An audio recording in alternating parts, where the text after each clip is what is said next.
Bienvenue sur cette nouvelle vidéo où on va approfondir le fait de trouver du temps pour toi, notamment pour mettre en place du sport. Comment faire pour s'assurer que le sport continue et reste dans notre quotidien?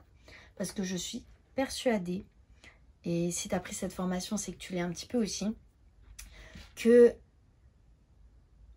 le sport fait partie des piliers essentiels à une vie équilibrée, heureuse, dynamique, pleine d'énergie. Pour le moment, déjà, j'espère que tu as trouvé un rythme qui te convient et que tu arrives à tenir. Ce serait déjà une très bonne chose parce que ça fait un petit temps que la formation a commencé, que tu as commencé. Si tu es arrivé jusque-là, normalement, tu n'as pas tout fait en une semaine. En réalité, pour être sûr que ça dure sur le long terme, dans les 3 prochains mois, 6 prochains mois, 1 an, il nous manque 3 éléments. Il nous manque un objectif précis et mesuré. Il nous manque les routes de secours et les créneaux préférés. Je développe un petit peu. Donc la question à se poser pour trouver son objectif, c'est pourquoi je fais du sport. Alors, a priori, en prenant la formation, la problématique principale, c'était de se remettre en priorité et trouver de l'énergie. D'accord. Mais il y a peut-être une autre raison. Si c'est une autre raison, je t'invite à la noter. Si c'est celle-ci, pourquoi est-ce que tu veux plus d'énergie? À quoi elle va te servir? Si c'est pour une autre raison, à quoi va te servir ce que tu cherches? Et pourquoi tu le veux? Et ensuite, tu peux noter qu'est-ce que ce sport en particulier que tu pratiques, suivant ce que tu as choisi. Peut-être que tu as choisi un mélange entre du yoga, du stretching, de la musculation, un petit peu de tout. Peut-être que tu as fait que de la musculation, peut-être que tu as fait que du yoga. Mais en tout cas, qu'est-ce que ce sport en particulier t'apporte que tu ne trouverais pas ailleurs? Ce à quoi il faut que tu puisses répondre, en fait, c'est dans le cas de figure où je dois choisir entre faire ma séance de sport que j'ai planifiée ou une invitation par des amis pour faire une activité quelconque. Qu'est-ce que je peux me dire qui va me permettre d'aller faire ma séance? Je dis pas que le choix doit forcément être d'aller faire sa séance. Je dis juste que entre ces deux propositions-là, il faut que tu trouves une phrase qui soit suffisamment forte pour pouvoir dire à tes amis: non, désolé, j'ai ma séance. Si vous voulez que je vienne, faut m'attendre. C'est dans 1 heure, c'est dans 45 minutes, c'est dans 20 minutes parce que je peux adapter, on l'a vu, et prendre moins de temps pour faire ma séance. Donc c'est ça qu'on cherche, là, vraiment la motivation profonde. Moi, les gens qui me disent oui, je veux prendre de la masse musculaire, je veux me sentir mieux dans mon corps, d'accord. Pourquoi? Qu'est-ce qui fait que tu as envie de prendre de la masse musculaire, tu as envie de perdre du poids, tu as envie de te sentir bien dans ton corps? Par exemple, il y a quelqu'un de très maigre qui vient me voir pour une prise de masse, il va peut-être me dire que elle en a marre que sa famille lui dise que faut qu'elle mange. Que elle en a marre d'avoir des réflexions comme quoi elle a l'air fragile. Voilà, peu importe. Mais du coup, en fait, le problème, c'est plus j'ai besoin de transformer mon corps, c'est j'ai besoin de me réapproprier mon corps, j'ai besoin de gagner en confiance en moi, j'ai besoin de... je veux renvoyer une image de femme forte. C'est plus profond. Il faut vraiment chercher quelque chose de... Ok, c'est quoi le fond du truc? Qu'est-ce qui fait que tu as investi cet argent, tu as investi ce temps, tu veux faire et tenir cette routine? Qu'est-ce qui, au fond de toi, compte vraiment? Le deuxième point qui nous manque, on a dit, c'est les créneaux préférés. Alors, tu peux peut-être pas tout le temps utiliser les créneaux que tu préfères pour t'entraîner, mais l'objectif, c'est d'utiliser ces créneaux-là au maximum possible. Pourquoi? j'ai conscience qu'après une journée de travail, par exemple, on n'a pas toujours l'énergie, moi la première, d'aller faire sa séance de sport. Suivant aussi l'intensité qu'on met pendant la séance, il y a peut-être ce truc de se dire « Oh, ça va être dur, je sais pas si je suis prête pour ça. » Donc, l'avant-séance, c'est plutôt, je l'entends, peut-être un peu compliqué, challengeant, faut arriver à se motiver.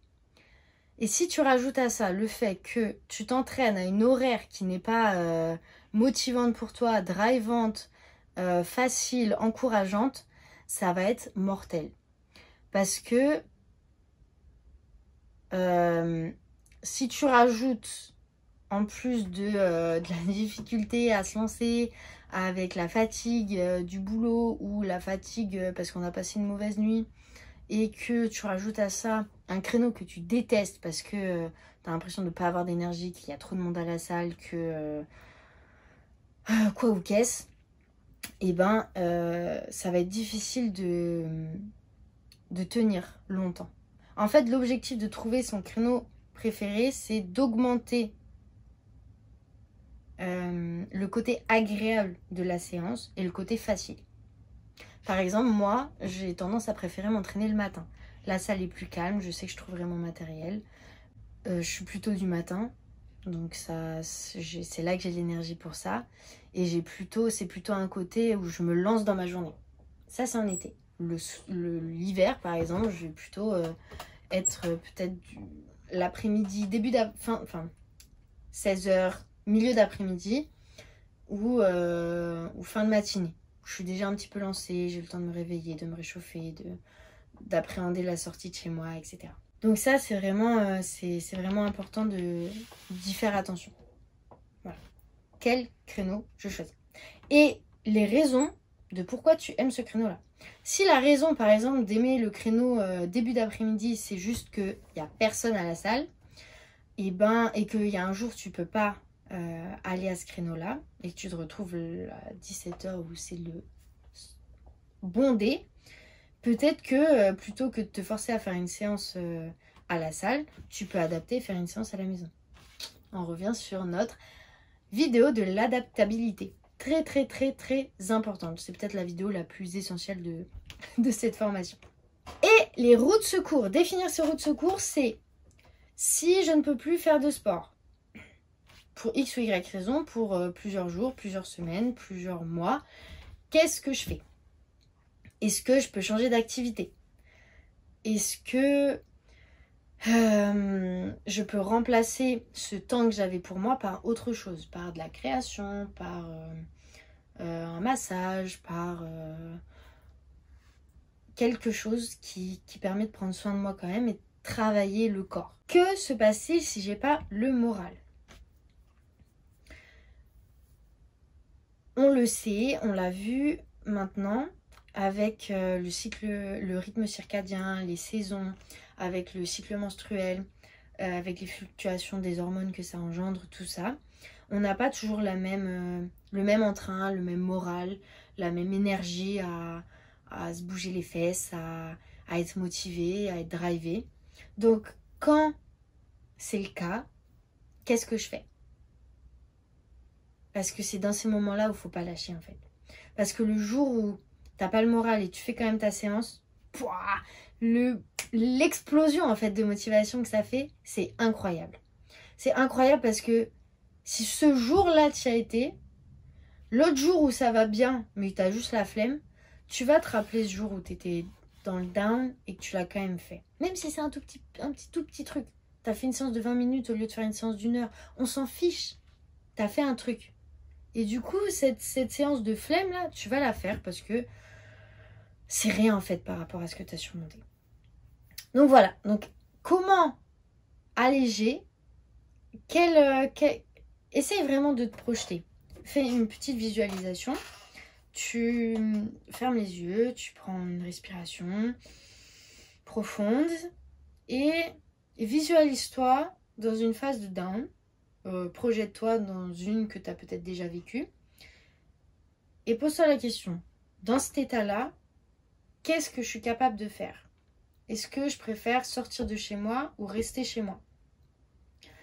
Est-ce que je suis capable de faire une séance d'1 heure ou 20 minutes, ça me suffit? Est-ce que je vais avoir besoin plutôt d'étirements, de renforcement musculaire doux et du coup peut-être faire du yoga? Ou est-ce que j'ai besoin de me défouler, faire un HIIT? Est-ce que, est-ce que j'ai une amie qui aime bien faire du sport et qui serait chaude pour aller faire une séance de sport avec moi quand je suis pas trop motivée? Et trouver peut-être, voilà, un petit, comment dire, un petit, un